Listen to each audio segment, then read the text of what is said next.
ഹേ, നമുക്ക് ഫ്രോസൺ ഒന്ന് റീക്രിയേറ്റ് ചെയ്താലോ? അതും തട്ടിട്ടുണ്ട്. അത് ഫ്രോസൺ ആവില്ലെന്നുള്ളതൊക്കെ പിന്നെ കാര്യം. നമുക്ക് എന്തായാലും ട്രൈ നോക്കാല്ലേ. ഇവിടെ നല്ല ചൂടാട്ടോ, സോ മേക്കപ്പ് ഇടുന്നൊക്കെ അതുപോലെ ഒരിക്കലും ചാൻസ് നല്ലോണ്ട്. അപ്പോൾ ഈ ഫ്രോസണിലെ എൽസ ആട്ടോ നമ്മൾ റീക്രിയേറ്റ് ചെയ്യാൻ ഉദ്ദേശിക്കുന്നത്. എനിക്ക് ഉറപ്പാണ് വീഡിയോ മൊത്തം കണ്ടതിന് ശേഷം ചിലപ്പോൾ നിങ്ങൾ ഇതിനെ അടിക്കാനുള്ള ചാൻസ് ഉണ്ട്.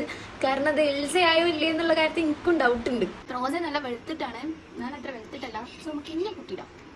ഗൈസ്, ഞാനിങ്ങനെ 2-3 കോട്ട് പുട്ടിയടിച്ചിട്ടാണ് ഈ ഒരു രൂപെങ്കിലും ആയി വന്നത്. ഈ സമയത്ത് ഞാൻ ഫ്രോസൺ ഒന്ന് മറന്നു പോയിട്ടിരുന്നു. അത് ചെക്ക് ചെയ്തിട്ടൊന്ന് ഉറപ്പുവരുത്തി. ഈ എൽസൊക്കെ ബ്ലഷ് നന്നായിട്ട് ബ്ലഷ് ഇടുന്നുണ്ട്. അതും കണ്ട് ഞാൻ വാരി പൊത്തിയതാണ്. കണ്ടില്ലേ, കൈ വെച്ച് തുടക്കുന്നത് എന്നിട്ട് പോലും പോകുന്നില്ല. അങ്ങനെ ഒരു വിധത്തിൽ നമ്മൾ അഡ്ജസ്റ്റ് ചെയ്തു. പിന്നെ അതുപോലെ കണ്ണിൻ്റെ മുകളിലൊക്കെ നന്നായിട്ടൊരു പിങ്കിഷ് കളർ എൽസ കൊണ്ടുവന്നിട്ടുണ്ട്.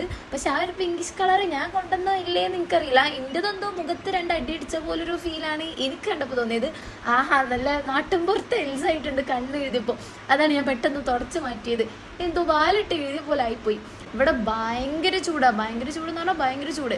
ഞാനിങ്ങനെ മേക്കപ്പ് ഇടുന്നു വലിക്കുന്നു അങ്ങനെയായിരുന്നു. ഞാൻ ഒരുപാട് തോത്തി കൊടുത്തിട്ടുണ്ടായിരുന്നു. പിന്നെ എൽസൻ്റെ ചുണ്ട് വന്നിട്ടൊരു പിങ്കിഷ് ചുണ്ടാണ്. എൻ്റെ അടുത്ത് പിങ്ക് കളർ ലിപ്സ്റ്റിക്ക് ഇല്ല. അപ്പോൾ ഞാൻ ലിപ് ബാമും ലിപ് ഗ്ലോസൊക്കെ വെച്ച് എങ്ങനെയൊക്കെ അഡ്ജസ്റ്റ് ചെയ്തൊരു വിധത്തിൽ ഒപ്പിച്ചിട്ടുണ്ട്. ഇത് എൽസൊക്കെ നല്ല ജോലൈനുണ്ട്.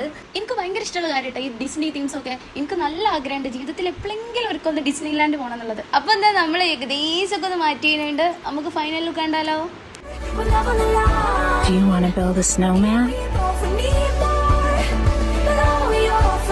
And scars on my